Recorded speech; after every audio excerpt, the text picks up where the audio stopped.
I am done with this marriage, sorry, I am done with this marriage.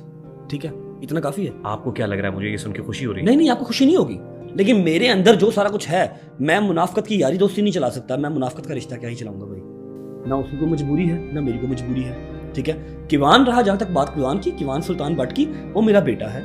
ठीक है, मेरे पास जो कुछ भी है वो उसी का है। ठीक है, उससे मिलने से मुझे कोई रोक नहीं सकता। ठीक है, लेकिन अगर आप कहें कि मैं इस शादी को इस तरह से लेके चल लूं कि मेरी बेगम मेरी माँ को परफ्यूम चोर कह रही है, मेरी सास मेरे बाप को कह रही है कि जूते जितनी औकात है, मेरा जो ब्रदर इन लॉ है वो कह रहा है ओए पंगा पड़ गया, नहीद आ रही है। भाई खुदा की कसम मुझे पता है कि मैंने कौन सा पत्थर, कौन सा चीज अपने ऊपर रख के तो उसको कंट्रोल किया था, वरना मैं इसकी जुबान इसके हलक से खींच लेता जब इसने कहा था ना नहीद आ रही है घर। तेरी क्लास फेलो नहीं है, मेरी माँ है।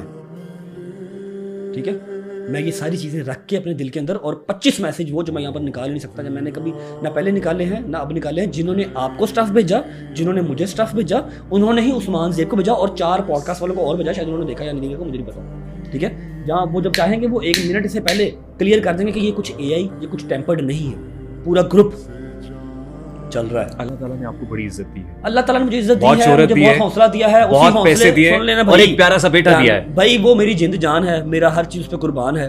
ठीक है, और आगे हालात वाक़यात ही इस चीज़ को जो है ना वो जस्टिफाई करेंगे कि वो मेरे पास रहेगा या माँ के पास रहेगा। उसके बाद ये कि जो कुछ भी मेरे पास है, चाहे 1 है, चाहे 1 करोड़ है, चाहे 1 अरब है, वो उसी का है। I've got so many messages. I know, Inbox. मेरे पास लोग डेली का 5,000 कमेंट्स आते हैं। लोग मुझसे क्या एक्सपेक्ट कर रहे हैं भाई प्लीज रजब भाई को मिला। आप सही कह रहे हैं, लेकिन लोग मेरी फीलिंग्स नहीं समझ सकते। एक बेटा होगा ना जो इकलौता होगा, जिसकी माँ ने, जिसके बाप ने उसके लिए बहुत ज़्यादा जतन किए होंगे, मनतो मुरादों से लिया होगा। ठीक है, और फिर वही माँ उसकी शादी करके लेके आती है अपनी पसंद की लड़की से, और वही लड़की आके उसको कहती है तुम परफ्यूम चोर हो, जिसकी एविडेंस मेरे पास है, सारा कुछ है। ये तो छोटी सी बात है यार, परफ्यूम चोर हो, मैं सिर्फ जुबान पे लेके आ रहा हूँ क्योंकि ये निकल चुकी हुई है बात। ठीक है, उसकी सास कह रही है कि तुम्हारा तो बाप की औकात ही कोई नहीं है। उसका भाई जो है वो कह रहा है मैं लेके आया था, जो एजुकेटेड फैमिली है, छोटी फैमिली है, खुश रहेंगे जितनी की मेरी है उतनी की उसकी है। ठीक है, उसका भाई कह रहा है कि जी नहीद आ रही है हमारे घर, पंगा पड़ गया। किन को बता रहे हैं? फैंस को, एडिटर्स को। करो लीक, ये कह रहा है ना कि मैं फिर वो लीक करूंगा, कर लीक। ये सिर्फ अल्लाह का शुक्र अदा करे कि मैं इसके सामने नहीं आया, मैं इसकी जुबान इसकी हलक से खींचता, जो लफ्ज़ ने मेरी माँ के लिए यूज़ किया ना नहीद